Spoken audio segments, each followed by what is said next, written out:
Welcome to Reddit Family Secrets, where trust shatters in an instant and the truth costs more than you ever imagined. If you crave stories that grip you from the first word and don't let go, hit subscribe and stay until the end. Because what's coming will change everything you thought you knew. He's just a useless husband. My wife's voice carried across the courtroom with the casualness of someone ordering coffee. No emotion, no hesitation, just a statement of fact she decided was true years ago. I didn't flinch, didn't shift in my seat.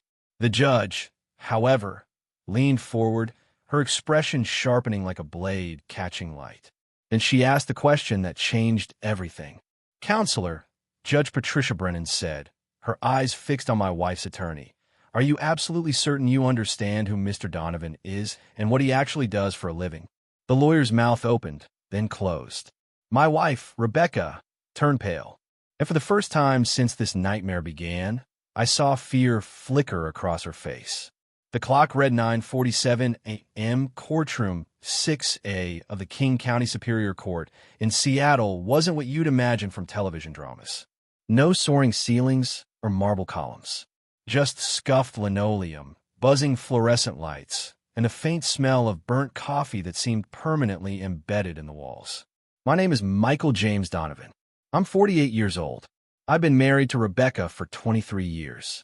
And until 4 weeks ago, nobody had ever suggested in writing or otherwise that I was incapable of managing my own affairs. Rebecca stood near the plaintiff's table wearing a charcoal suit and the silver pendant I'd given her for our 10th anniversary. The irony wasn't lost on me. Her attorney, Richard Stokes, had just finished painting me as a man-child who couldn't balance a checkbook, much less handle complex financial decisions. Then Rebecca delivered her prepared line. "He's just a useless husband," she said, looking straight at the judge. "He's never understood money. He never will." She didn't glance my way. That was intentional.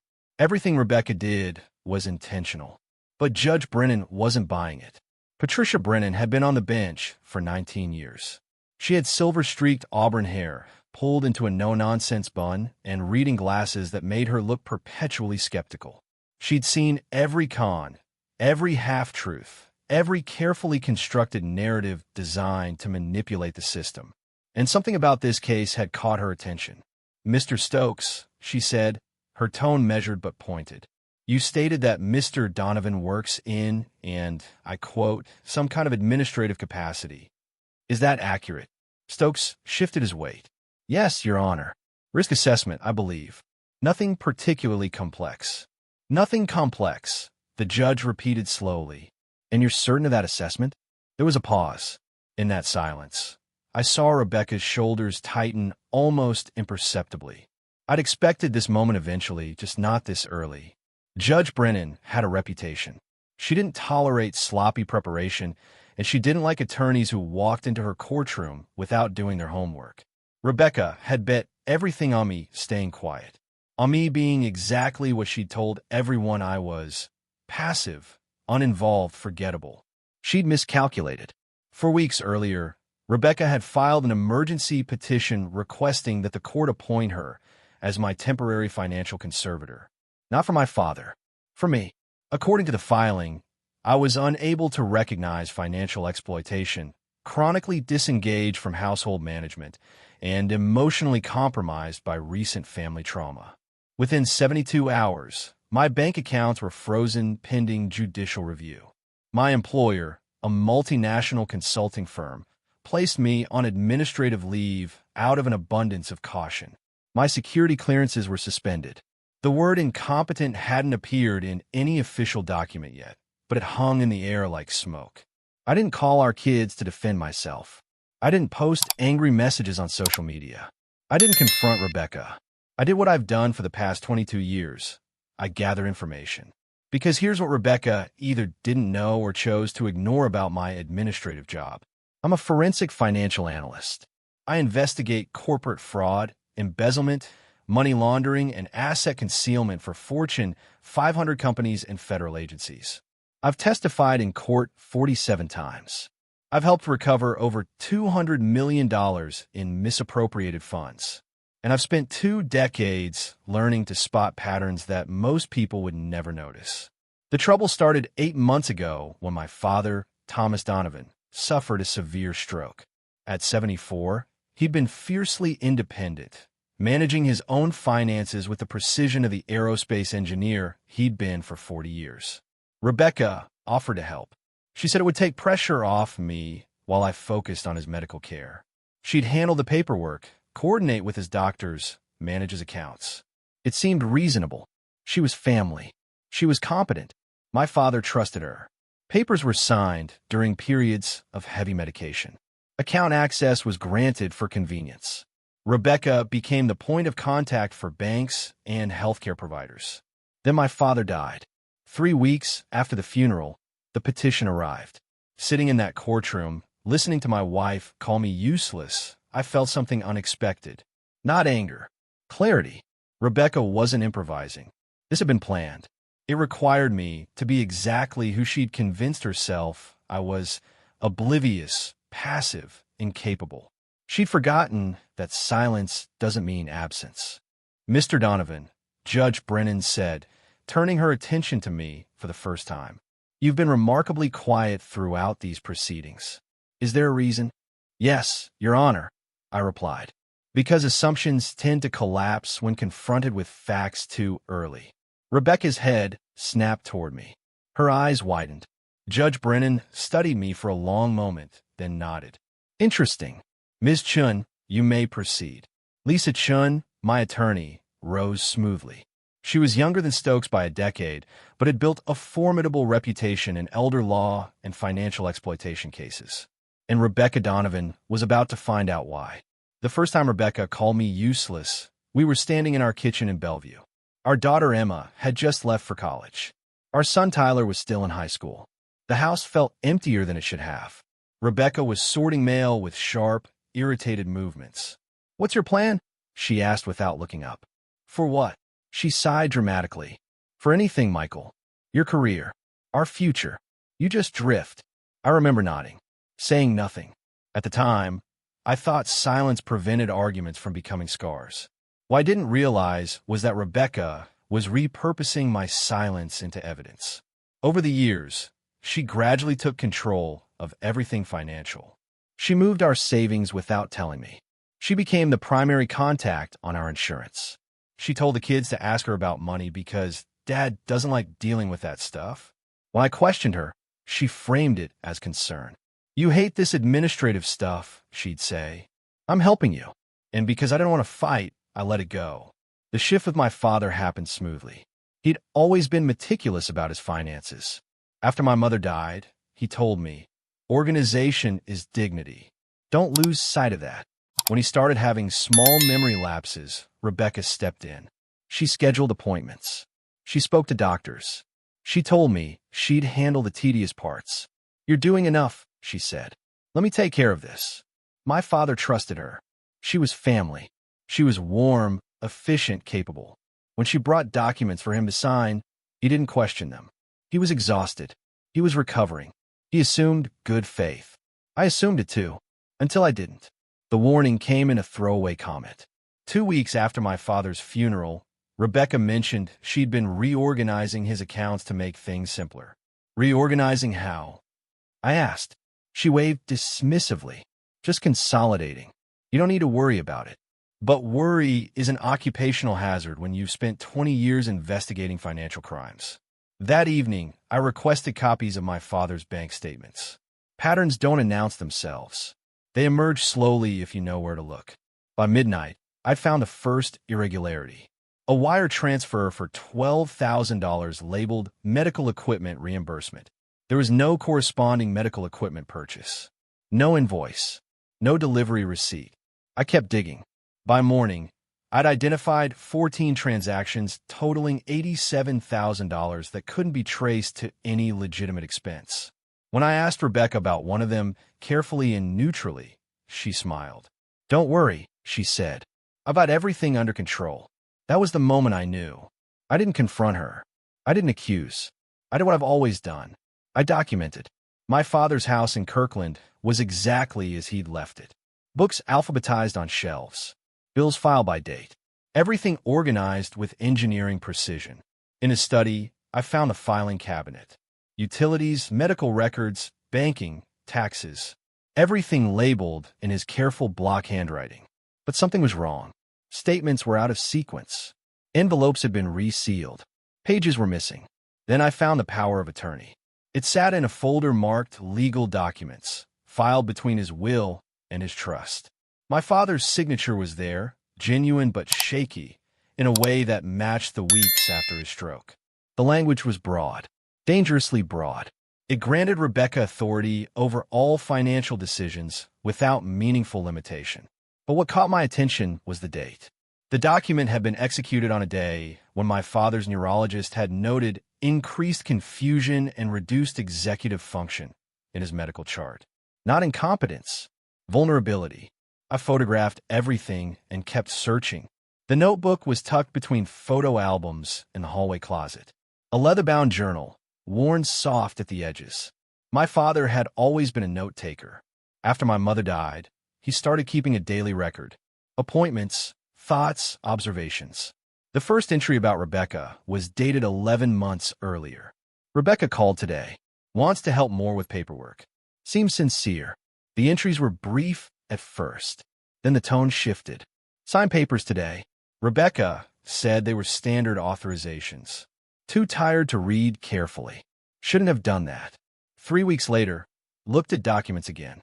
Power of attorney. I didn't mean to give that much authority. Feel foolish.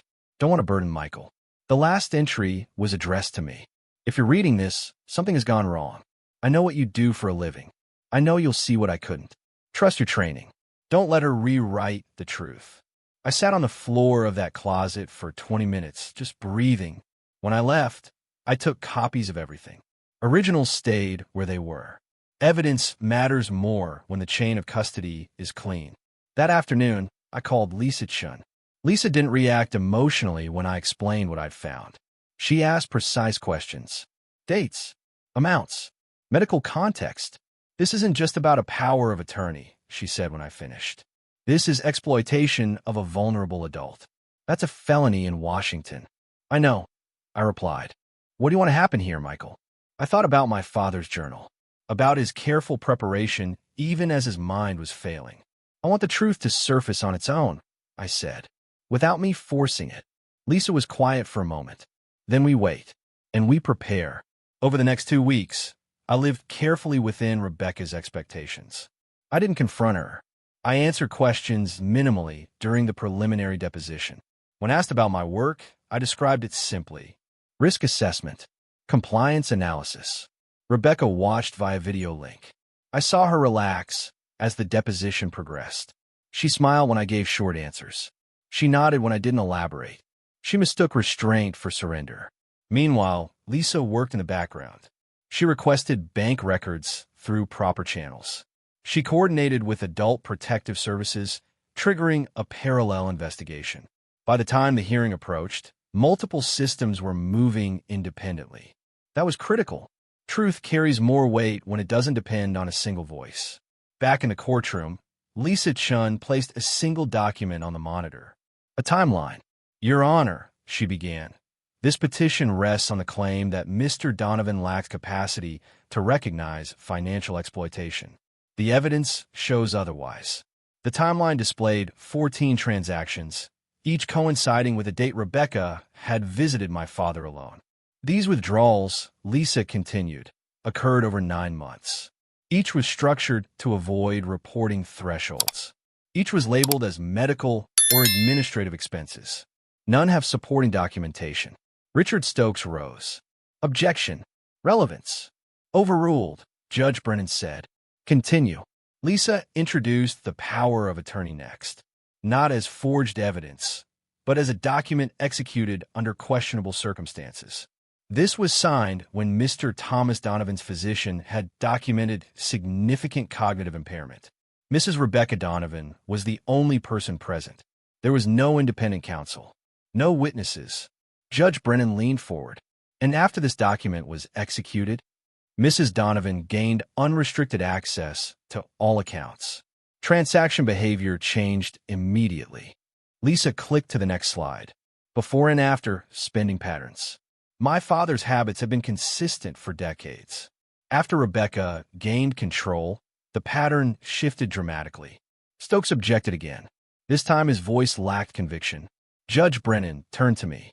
Mr. Donovan, would you please explain your professional background? I stood. I'm a senior forensic financial analyst with Deloitte. I specialize in fraud investigation, asset recovery, and financial crime detection. I've worked on cases involving embezzlement, money laundering, and elder financial abuse. Have you testified in court? 47 times, Your Honor. The courtroom went silent. Judge Brennan looked at Stokes. Counselor, was this information included in your assessment of Mr. Donovan's capacity? Stokes hesitated. We understood his role to be administrative in nature. That, Judge Brennan said evenly, was a dangerous assumption. Rebecca stood abruptly. He hides what he does. He likes being underestimated. That doesn't make him competent to see. Mrs. Donovan, sit down. Rebecca's mouth snapped shut. Lisa resumed.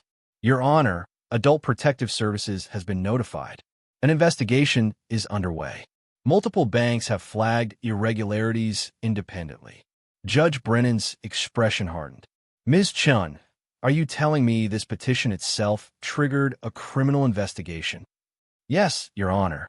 The judge folded her hands.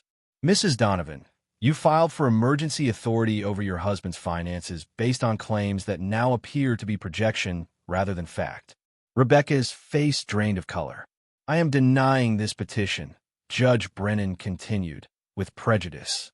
Furthermore, given the evidence presented and the ongoing investigation, I am referring this matter to the prosecutor's office for review. The gavel struck. Rebecca swayed slightly, gripping the table. As we left the courtroom, Lisa leaned close. This part is over. The next part won't be easy. I knew that, because when systems start moving, they don't stop at the first truth. The investigation expanded quickly. Within 48 hours, banks widened their review. Adult Protective Services formalized their inquiry. Transaction histories were subpoenaed going back 5 years. Rebecca tried to appear cooperative at first. She attended interviews. She answered emails. She framed every transfer as a misunderstanding, every withdrawal as legitimate expense management. But the pattern didn't change. What changed was Rebecca's story. She stopped calling me incompetent and started calling me vindictive. She told Tyler I was weaponizing my job. She told Emma I was destroying the family. Each version contradicted the last. Tyler pulled away. He didn't defend her anymore, but he didn't confront her either. Our conversations became careful, surface level. Emma started asking questions. She remembered things, small things. Her mother asking her to run errands to banks. Instructions to keep conversations vague. Reminders not to bother Dad with financial stuff. None of it was incriminating alone. Together, it sketched intent. 3 months after the hearing, the King County Prosecutor's Office filed charges. Rebecca Donovan was indicted on 3 counts: financial exploitation of a vulnerable adult, fraudulent use of power of attorney, and theft in the first degree. She wasn't arrested dramatically. She was notified through counsel and surrendered voluntarily. The plea negotiations took months. Rebecca rejected the first offer, then the second. She insisted everything was a misunderstanding. She blamed stress. She blamed me. Finally, the evidence closed every exit. The transfers, the timing, the notebook, the medical records showing my father's vulnerability. She accepted a plea. The sentence: 3 years suspended, contingent on compliance. 5 years probation. Full restitution with interest. Permanent prohibition from serving as a fiduciary. To satisfy restitution, Rebecca was required to liquidate assets, including the vacation property in Cabo she'd purchased the year before under a trust I'd never known existed. I wasn't present when the judge accepted the plea. Lisa was. She called me afterward. It's done. I sat at my kitchen table and let those words settle. It didn't feel like victory. It felt like the weight of truth finally resting where it belonged. My employer reinstated me after a probationary period. No punishment, just caution. Some systems forgive slowly. Tyler took longer to come around. He oscillated between anger and grief. We talked when he was ready. We didn't resolve everything. That wasn't the point. Emma asked me to attend therapy with her. I did. We worked through what it meant to love someone and still hold them accountable. Rebecca never apologized. She complied with her probation terms. She paid restitution. But remorse requires looking inward, and Rebecca had spent too long blaming others. I stopped expecting it. Months later, I received confirmation from the court. Restitution complete. My father's estate officially closed. I sat with my coffee that evening, nothing in front of me. No documents. No timelines. Just quiet. I thought about the word useless. How easily it had been said. How confidently it had been believed. Silence doesn't mean ignorance. Calm doesn't mean weakness. And being underestimated is only dangerous if you believe it yourself. Rebecca thought my quiet made me invisible. She thought my restraint meant I wasn't paying attention. She forgot that paper remembers. And she forgot that some of us are trained to read what others try to hide. If you're still here, thank you for listening. If you've ever been dismissed, overlooked, or quietly erased by someone who thought you wouldn't notice, I see you. Leave a comment. Tell me where you're watching from. Tell me what time it is there, and hit the subscribe button.